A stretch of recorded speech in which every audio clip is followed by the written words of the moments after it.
Okay, picture this.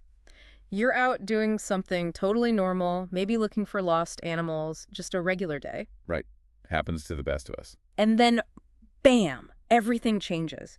You get secretly anointed, handed this incredibly detailed divine plan with signs. Signs that actually happen. Exactly. Then you go through this like major personal transformation, and suddenly you're picked out in public to lead the whole nation. It's quite the whirlwind, and that's pretty much the story we're diving into today from 1 Samuel chapter 10. Yeah, it's this pivotal chapter showing Saul's journey from, well, donkey hunter to king-elect of Israel. It really lays the groundwork for how kingship starts in Israel. We see the divine choice, but also all the human elements, the doubt, the process, the reactions. Absolutely. So today we'll walk through it.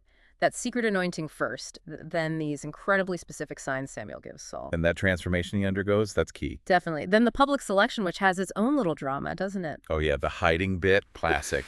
And finally, how people react right away. Because it wasn't all cheers and applause. No, it certainly wasn't. It's a story packed with divine intervention, but also very real human responses, which makes it fascinating. Right. It really sets the stage for everything that follows with Saul. So let's start right at the beginning of the chapter. Saul's just had this private meeting with Samuel. Yeah, they're alone. And Samuel does something significant. He takes out a flask of oil. Not just any oil, right? This is symbolic. Precisely. He pours it on Saul's head, anointing him.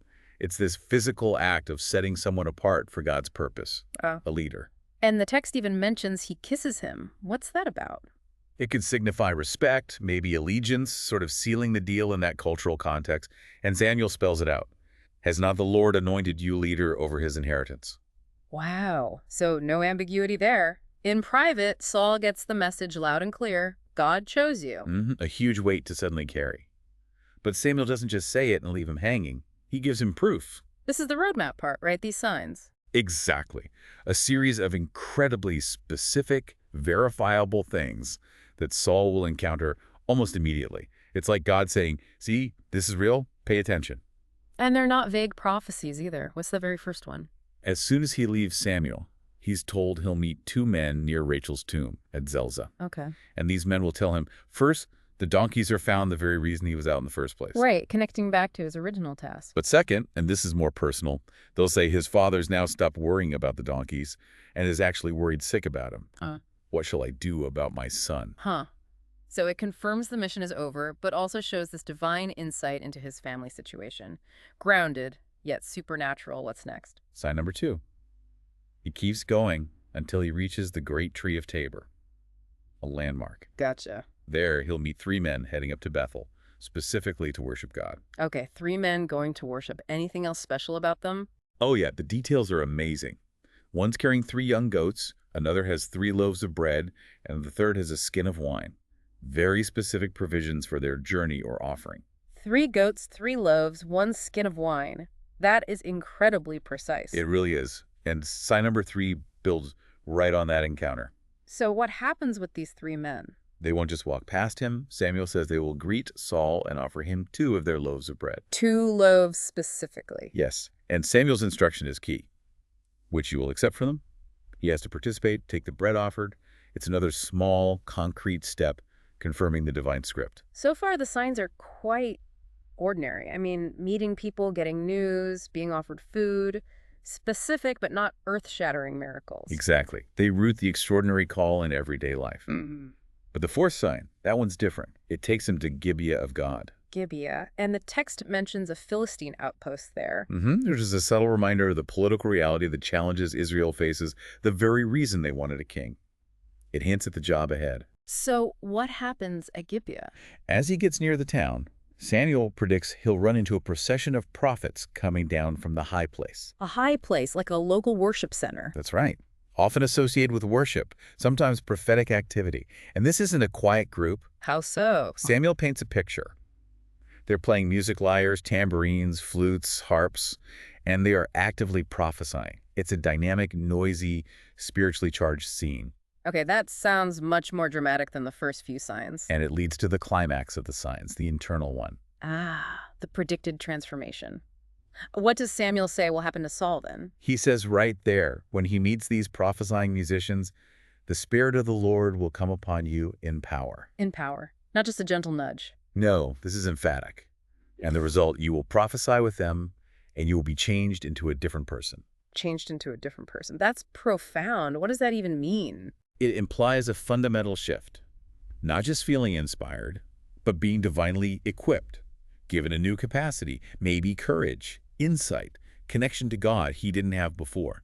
Something essential for leadership. So it's the spiritual empowerment needed for the job he's just been given. Precisely. It connects the calling with the capability provided directly by God's Spirit, from farmer's son searching for donkeys to someone else. And all these signs, this whole sequence, comes with an instruction, doesn't it? Yes, Samuel tells him, once these signs are fulfilled, once you've seen all this happen, exactly as I said, do whatever your hand finds to do, for God is with you. Kind of a green light then. Yeah, it's permission, maybe even a command, to act decisively. The signs are the confirmation. The presence of God is the assurance. Now, step up and act like the leader you've been anointed to be. Okay, do whatever your hand finds to do. That's pretty open-ended, but points towards initiative. And there's one last instruction. Head to Gilgal later on, wait 7 days for Samuel to come, offer sacrifices, and give more guidance. Setting up the next steps within a religious context. Right, so that's the private setup, the secret anointing, the incredible roadmap of signs, the promise of transformation. Does it actually play out like that? The text is emphatic. Verse 9 is crystal clear. As Saul turned to lead Samuel, God changed Saul's heart. Wow. Instantly. Seems like it. The internal change began right then, and it continues. And all these signs were fulfilled that day. All of them. The 2 men, the 3 men with the goats and bread, excepting the 2 loaves. All fulfilled that very day. The sequence unfolded exactly as predicted, confirming Samuel's words and God's hand in it. That speed is remarkable. It removes any doubt, doesn't it? You'd think so. And the most public sign, the one at Gibeah. With the prophets. Yes. He arrives at Gibeah, and sure enough, here comes the procession of prophets. Music playing, prophesying. Just as described. And then, exactly as Samuel foretold, the Spirit of God came upon him in power, and he joined in their prophesying. So he actually prophesied. Yeah. He did. The transformation wasn't just internal. It manifested outwardly in this powerful public way. He got caught up in it. I can only imagine what people who knew him thought when they saw that. Oh, it caused a huge stir. People were stunned. The text says those who knew him before were asking each other, like, what on earth has happened to the son of Kish? Kish being his father. Right. And the big question on everyone's lips, is Saul also among the prophets? It clearly shows this was completely out of character for him. He wasn't known for this kind of thing at all. It sounds like genuine shock. Totally. And apparently this incident was so surprising, it actually became a common saying, a proverb. How did that happen? Well, someone there, witnessing the astonishment, apparently quipped. And who's their father? Maybe questioning the source or legitimacy of the whole prophetic group, or just adding to the sense of surprise. It could be read a few ways. But that exchange led to the saying sticking. Is Saul also among the prophets? It became shorthand for seeing someone completely unexpected doing something or joining a group you'd never associate them with. Like seeing a fish riding a bicycle. Kind of, yeah. A testament to just how radically different Saul appeared in that moment. So after this intense experience prophesying with the group, what does Saul do? The text just notes briefly he went up to the high place, perhaps continuing the spiritual activity or maybe just processing. And then he has this chat with his uncle. Right. His uncle tracks him down, probably heard about the commotion or was just relieved he was okay after being gone looking for donkeys. He asks, "Where have you been?" Fair question. Saul gives the basic story. Looking for the donkeys, couldn't find them, ended up going to see Samuel. Okay, factual enough. But the uncle pushes a bit. "Tell me, what did Samuel say to you?" He senses there might be more to the story. And what does Saul say? Does he spill the beans about the anointing? Nope. It's fascinating. Saul only tells him the good news about the donkeys. He told us the donkeys had been found. That's it. That's it. The text explicitly highlights what he doesn't say. But he did not tell his uncle what Samuel had said about the kingship. Wow. He keeps the biggest piece of news completely secret, even from family. Yeah. Why? Humility, overwhelm, maybe caution, fear of how it would sound. The text lets us wonder. But it's a significant silence, isn't it? This newly empowered, prophetically active man keeps his ultimate calling private. It adds another layer to him, definitely. So the secret's kept for now. But the public reveal is coming. The scene shifts to Mizpah. Right. Samuel gathers everyone. All the tribes of Israel are summoned before the Lord. This is the official national event. And Samuel starts by reminding them of their history, but with a bit of a sting, right? Oh, definitely. He recounts God's deliverance, saving them from Egypt, from all their oppressors. Standard reminder of God's faithfulness. But then comes the but. Exactly. But Samuel relays God's perspective. You have now rejected your God, and you have said, no, set a king over us. Oof. That's pretty direct. God's giving them what they asked for, but he's framing it as a rejection of him. Yeah, it hangs this heavy cloud over the whole proceeding. It's crucial context. The establishment of the monarchy begins under the shadow of divine disappointment, even as God grants their request. That tension is palpable. So how do they actually pick the king publicly? They use lots. Casting lots before the Lord was a recognized way to discern God's will in that time. So not an election, but a divine selection process made public. Right. And it's done systematically. First, they bring the tribes forward, and the lot falls on the tribe of Benjamin, Saul's tribe. Okay, narrows it down. Then what? Then they bring Benjamin's clans forward, and the lot picks out the Matri clan. Getting closer. And finally, from the Matri clan, they cast a lot, and it lands on Saul, son of Kish. There it is. Public confirmation of the private anointing. The crowd must have gone wild looking for him. Well, that's the thing. He's chosen, his name is called, Yeah. and silence. They look around. He was not to be found. Wait, he vanished at the exact moment he's chosen. Disappeared from the assembly. It's almost comical, if it weren't so high stakes. So where did he go? Did they find him? They actually have to ask God again. They inquire of the Lord, is the man still to come? And God tells them exactly where he is. Yes, he has hidden himself among the baggage. Among the baggage, like the luggage and supplies of the assembly. Literally hiding amongst the gear. The guy chosen by God, anointed, empowered by the Spirit, prophesying publicly, is now cowering behind the suitcases, basically. What does that tell you? Is it humility, just sheer terror? Maybe feeling unworthy? It's hard to say for sure. The text doesn't give his motive, but it's such a human reaction, isn't it? It shows vulnerability, maybe reluctance, right at the threshold of power. It complicates that image of the purely bold leader. Definitely. So they fish him out from the baggage. They do. They run and bring him out, and he stands there in the middle of the people. And the first thing noted is his appearance. Yeah, he was tall. The text makes a point of saying he was a head taller than any of the others. He physically looked the part, stood out. A visual reassurance, perhaps, after the hiding incident? Could be. Samuel then formally presents him. He says, "Do you see the man the Lord has chosen? There is no one like him among all the people," highlighting both the divine choice and his impressive stature. How do the people respond to that? The initial main response is positive. They shout, "Long live the king."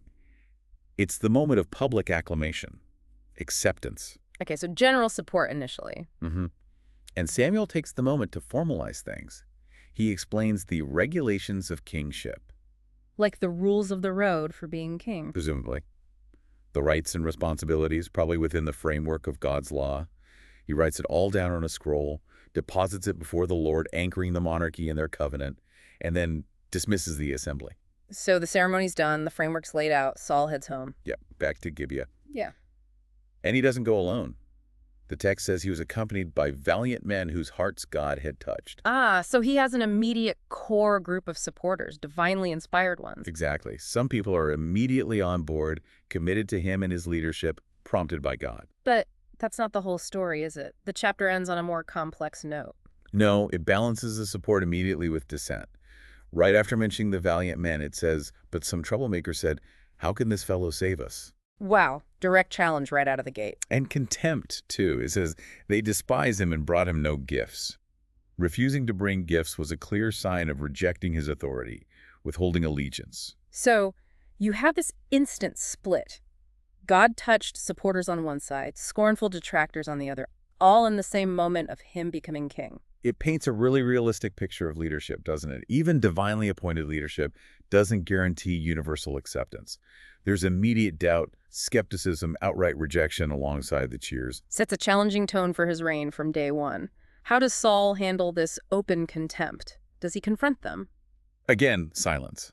The last line about this incident is, "But Saul kept silent." Just like with his uncle. He doesn't react, doesn't defend himself. He just absorbs it, at least outwardly. Another intriguing glimpse into his character as he steps into this role. So quite a journey in just one chapter, from that private anointing and those detailed Look signs. at the dramatic transformation, the prophesying, Then the public selection, the hiding, the acclamation. and immediately facing both loyal support and bitter opposition. It really covers a lot of ground, showing God's clear action, but also the messy human reality of it all. Absolutely. We see God choose, equip, and confirm his leader through remarkable means. But we also see the leader's own hesitations and the immediate division within the community. It's not simple. This deep dive really highlights the complexity right at the start of Israel's monarchy. It's got the supernatural, the personal struggles, the political dynamics all rolled into one. And for you listening, it's a powerful story about how leadership often begins, not always smoothly, often with a mix of divine calling and human frailty, public celebration and private doubt, instant loyalty and immediate resistance. Yeah, it resonates because it feels quite real despite the extraordinary circumstances. It really does. And it leaves us with this thought. Saul is chosen by God, he looks the part, he's empowered by the Spirit, yet from the second he's publicly revealed, some people despise him and question his ability. What does that immediate tension, that clash between divine appointment and human rejection right at the outset, suggest about the road ahead for this very first king of Israel?